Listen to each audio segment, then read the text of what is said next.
এনেকুৱা ধৰণৰ মছলা মেগী খাবলৈ কোনেনো নিবিচাৰে। মই ভাবিলোঁ আজি এনেকুৱা মছলা মেগীৰ ৰেচিপিটো আপোনালোকৰ লগত শ্বেয়াৰ কৰোঁ। গতিকে ৰেচিপিটো শেষলৈকে চাই যাব। যদি চাই ভাল পায় তেতিয়াহ'লে প্লিজ লাইক কৰিব, আৰু মোৰ চেনেলত যদি আপোনালোক নতুন হয় তেতিয়াহ'লে প্লিজ মোৰ চেনেলটো ছাবস্ক্ৰাইব কৰিব। পানীখিনি বইল হ'বলৈ দিছোঁ আৰু ইয়াত অকণমান নিমখ দি দিছোঁ। লগতে এতিয়া ইয়াতে নুডলছখিনি দি দিম।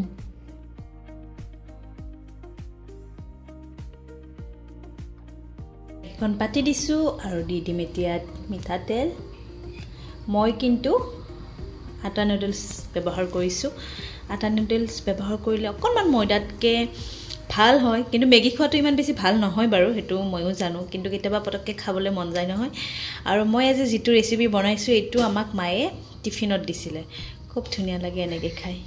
গৰম হৈ গ'ল আৰু এতিয়া ইয়াতে পিঁয়াজ আৰু জলকীয়াটো দি দিলোঁ। খুব চিম্পল ৰেচিপি হয়, সকলোৱে জানে, তথাপি মই এবাৰ দেখাইছোঁ। আলুখিনি দি দিলোঁ লগতে, এতিয়া খুব ধুনীয়াকৈ লৰাই দিলোঁ।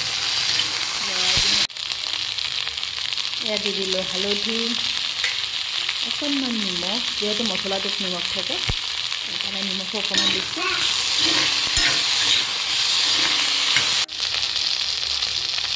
এতিয়া দিম বিলাহীখিনি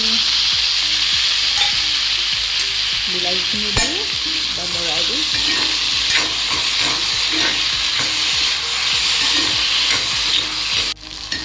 এয়া ঢাকনিখন গুচাই আহিলোঁ আৰু লাগি গৈছে, তাতে হ'ব আৰু। বিলাহীখিনি সিজি গ'ল, আলুখিনি সিজিব বাকী আছে, আৰু এইখিনি সময়ত মছলাখিনি দি দিলোঁ। একচুৱেলি নেচলেৰ যিটো মছলা থাকে সেইটো মছলা এটা মানে কোম্পানীয়ে নোৱাৰে ন, খুব ধুনীয়া লাগে সেইটো মছলা। এইটো আৰু চলি যায়। এবাৰ লৰাই দিলোঁ, দি পেলাই এতিয়া ইয়াতে নুডলছখিনি দি দিম। এতিয়া আমি নুডলছখিনি দি দিলোঁ। এনেকৈ টিফিনত দিবলৈ বহুত ধুনীয়া লাগে। আমি আগতে খাইছিলোঁ যে, মোৰ মনত পৰি গৈ আছে মানে ভালে। গোটেইখিনি ধুনীয়াকৈ লৰাই দিওঁ আৰু।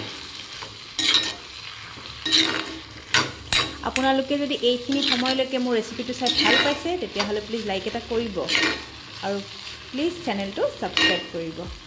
আৰু অকণমান সময় এনেকৈ দি পেলাই ঢাকনখন লগাই দিওঁ, যাতে ধুনীয়াকৈ আলুখিনি সিজি যায়। আৰু মোৰ মেগী ৰেডি হৈ গ'ল, আৰু এইখিনি সময়ত গেছটো বন্ধ কৰি দিম।